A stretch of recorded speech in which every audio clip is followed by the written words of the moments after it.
ఇప్పుడు రాష్ట్రంలో మీరు పవర్లోకి వస్తామని చెప్తున్నారు. Okay, well. కానీ ఇప్పుడు కేంద్రంలోనే ఈ కాక్రోచ్ జనతా పార్టీ అని, ఈ దేశంలో మొత్తం పెద్ద ఎత్తున అన్రెస్ట్ ఉందని, ఒక ఇన్స్టాగ్రామ్ పేజ్ ఓపెన్ చేస్తే 2 కోట్ల మంది ఫాలోవర్స్ రావడము, దేశవ్యాప్తంగా అన్ని రాష్ట్రాల్లో ధర్నాలు ఇవన్నీ జరుగుతున్నాయి. రీసెంట్ సార్ ఒక నిమిషం ఆగండి. ఈ నీట్ పేపర్ లీకేజ్ అంశం చాలా పెద్ద ఎత్తున ఉన్నది.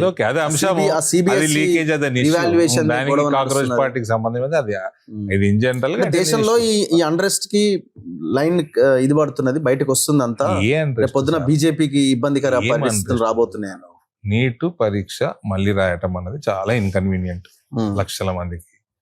ఓకే, తప్పు జరిగింది, ఫైన్, ఫ్యూచర్లో జరగకుండా చూసుకుంటారు. ఓకే, అన్రెస్ట్ ఏందండి? వెస్ట్ బెంగాల్ దేశంలో లేదా రిజల్ట్? అన్రెస్ట్ రిజల్ట్ అది. మరి బీజేపీని దించే ఎలక్షన్ కాదు కదా అది. ఏది? కేంద్రంలో బీజేపీని దించే ఎలక్షన్ కాదు కదా. బీజేపీని దించే సత్తా ఎవ్వరికి లేదు. కాంగ్రెస్ నెక్స్ట్ 20 సంవత్సరాలు, ఇండియా కూటమికి లేదా? ఇండియా కూటమి నెక్స్ట్ 20 సంవత్సరాలు లేదు. ఇప్పుడు జెన్జీ బ్యాచ్ అంతా మీకు వ్యతిరేకంగా ఉంది అన్న ఒక ప్రచారం చెప్తున్నారు సార్. మీరు చేస్తారా ప్రచారం? ఇప్పుడు ఆ కాక్రోచ్ జనతా పార్టీలో ఉన్న వాళ్ళంతా జెన్జీ బ్యాచే, వీళ్ళంతా బీజేపీకి వ్యతిరేకంగా. ఎక్కడో చూపెట్టండి, ఎక్కడుంది చూపెట్టండి. అదే మీరు అన్న ఫాలోయింగ్ ఇన్స్టాగ్రామ్ మీద పాకిస్తాన్ నుంచి సగం ఉన్నారని తెలుస్తుంది. తెలిస్తే మీరు బయట పెట్టాలి కదా. బయట పెట్టింది ఏం లేదు కదా. అంటే మేము పట్టించుకోవాల్సినంత సీరియస్గా ఉంటే పట్టించుకుంటాము.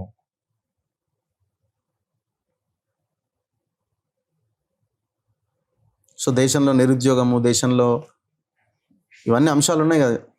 అగ్రికల్చర్ సంబంధించిన సమస్యలు, దేశంలో ఇంకా ఎన్నో సమస్యలు అట్లే పెండింగ్ ఉన్నాయి. పేదరికము, రైతుల ఆత్మహత్యలు, ఇవన్నీ స్టిల్ గోయింగ్ కదా. లేవంటారా? చెప్పండి. నేషనల్ క్రైమ్ రైతుల ఆత్మహత్యలు స్టేట్ సబ్జెక్టా సెంట్రల్ సబ్జెక్ట్? అంటే దేశంలో అయితే అన్ని రాష్ట్రాల్లో అయితే సేమ్ పరిస్థితి ఉన్నది కదా. ఏది? పాలసీలు మారుస్తున్నా ఎందుకు రైతుల జీవితం? ఇప్పుడు తెలంగాణకు వస్తే అగ్రికల్చర్ పాలసీ ఏం మారింది చెప్పండి? మారలేదు. స్టేట్ గవర్నమెంట్ బీజేపీ బుడదల్లుడు కాదు. మీరు ఒక రెస్పాన్సిబుల్ జర్నలిస్ట్ గా ఫ్యాక్ట్స్ అండ్ ఫిగర్స్ పెట్టి మాట్లాడాలి. ఇప్పుడు నరేంద్ర మోదీ ప్రభుత్వంలో వికసిత్ భారత్ రోజ్గార్ యోజన, ఈ ఐడియా చూడండి. ప్రైవేట్ సెక్టర్కి ఇన్సెంటివైజ్ చేసి ఉద్యోగాలు ఎన్ని ఇస్తే అంత ఇన్సెంటివ్స్ ఇచ్చి ప్రైవేట్ సెక్టర్లో ఉన్న ఇండివిజువల్కి, ఇన్స్టిట్యూషన్కి, రెండిటికి ప్రమోట్ చేస్తున్నారు. ఇటువంటి ఐడియా ఎవరికైనా వచ్చిందండి? గవర్నమెంట్ ఇచ్చే ఉద్యోగాలు వేరు, గవర్నమెంట్ కాంట్రాక్ట్లు, ఇన్ఫ్రాస్ట్రక్చర్ పెరుగుదల, ఎయిర్పోర్ట్ల పెరుగుదల, రైల్వేస్ పెరుగుదల, వీటన్నిటి నుంచి వచ్చే ఉద్యోగాలు వేరు. ప్రైవేట్ సెక్టర్లో ఆ ఇన్స్టిట్యూషన్ ఎన్ని ఉద్యోగాలు పెంచితే అంత ఇన్సెంటివైజ్ చేసి వచ్చిన వాళ్ళకి ఉద్యోగాలు తీసుకున్న వాళ్ళకి ఇన్సెంటివైజ్ చేసి ప్రైవేట్ సెక్టర్ని కూడా ఎంప్లాయ్మెంట్ పెంచేలాగా చేస్తుంది నరేంద్ర మోదీ ప్రభుత్వం. ఎవరికైనా వచ్చింది ఈ ఐడియా? సరే, ఇప్పుడు ఇంత గొప్ప ఆలోచనలు ఉన్నాయని అంటున్నారు కదా మీరు. ఇప్పుడు మొన్న ఇక్కడ ఈ ఇరాన్ అమెరికా యుద్ధం దీని తర్వాత హైదరాబాద్కి వచ్చిన, అంటే నడుస్తున్నప్పుడు హైదరాబాద్కి వచ్చిన మోదీ ఏమన్నాడు? పొదుపు చేయండి, భవిష్యత్తులో పరిణామాలు తీవ్రంగా ఉండే అవకాశం ఉంది. అసలు స్టార్టే కాలేదు, అప్పుడే చూపుతోటి జాగ్రత్త చెప్తే తప్ప చాలా పెద్ద సమస్య కింద చూపించే ప్రయత్నం చేసిండు కదా. మీటింగ్ అంతా అదే చూపుతోటి జాగ్రత్తగా ఉండడం తప్ప. పెట్రోల్ కష్టాలే, డీజిల్ కష్టాలే, గ్యాస్ కష్టాలే. తయారైంది కదా. పెట్రోల్ డీజిల్ ఎక్కడుంది? ఇంపోర్ట్సే తెచ్చుకుంటాం కదా. జాగ్రత్త పడండి, తక్కువ వాడండి, ఎలక్ట్రిక్ బండ్లు కొనండి తప్ప. పెట్రోల్ మీద, ఆయిల్ మీద డిపెండెన్సీ, ఆయిల్ మీదనే కాదు, మనం ఇంపోర్ట్ చేస్తున్న ఏ వస్తువు అయినా దాని మీద డిపెండెన్సీ తగ్గించుకోవటం మన ఎకానమీకి మంచిది తప్ప. అంటే అవన్నీ దీర్ఘకాలిక ప్రణాళికలు ఉండాలి కదా. ఆ టైప్ ఆఫ్ దీర్ఘకాలిక ప్రణాళికలు మీరేం తయారు చేయలేదు. ట్రంప్ ప్రణాళిక ఏందో మనకు కలవడదు కదా. ట్రంప్కి పూటకో ప్రణాళిక ఉంటుంది. ట్రంప్ మీ ఓడే కదా. ట్రంప్ ఫ్రెండే కదా, మోదీకి ఫ్రెండ్ అని ప్రచారం చేస్తారు కదా. మీ మీ పార్టీ వైపు నుంచి? ఫ్రెండ్ అండి, దుష్మన్ అని చెప్తారా మరి? పోతారు, కలుస్తారు, వస్తారు. ఆయన ఏ దేశం మీద ఎప్పుడు అటాక్ చేస్తాడు, ఎప్పుడు సీజ్ ఫైర్ చేస్తాడు మాకు తెలుస్తుందా అండి? ముందు జాగ్రత్త చర్యగా 4 మాటలు మాట్లాడతారు తప్ప.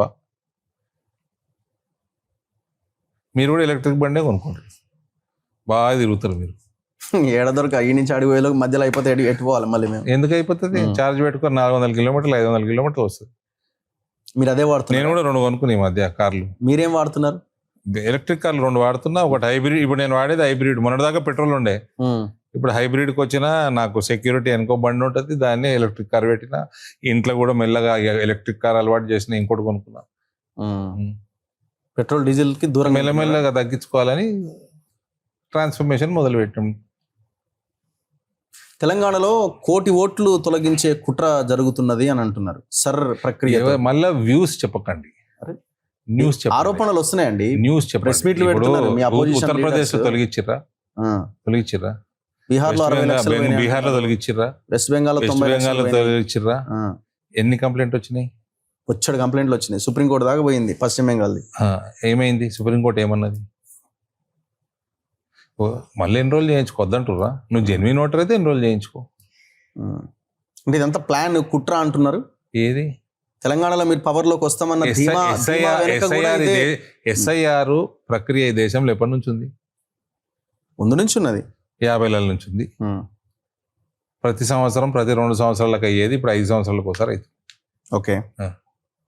సో బీజేపీ చేసిందేం కాదు. బంగ్లాదేశ్ వాళ్ళు, మయన్మార్ వాళ్ళు వచ్చి ఎక్కువ ఎన్రోల్ చేశారు లాస్ట్ 10-15 ఏళ్ళు. కాబట్టి ఇప్పుడు కనబడుతుంది, ఓట్లు పోతుంటే, తొలగిస్తుంటే. అంతకుముందు ఓటు రాకుంటే దొంగ ఓటు నమోదు చేయకపోతుండే. ఇప్పుడు అవుతున్నాయి కాబట్టి బయటకు పోతున్నాయి, తీసేస్తున్నారు. మీకు తెలుస్తున్నది. అది కుట్ర ఎందుకైతే అండి? బంగ్లాదేశ్ వాడు ఓటేయాలా? మనకు ఏ పార్టీ రూల్ చేయాలా, ఎవరు ప్రధానమంత్రి కావాలో బంగ్లాదేశ్ వాడు డిసైడ్ చేస్తాడా, భారతీయుడు డిసైడ్ చేస్తాడా?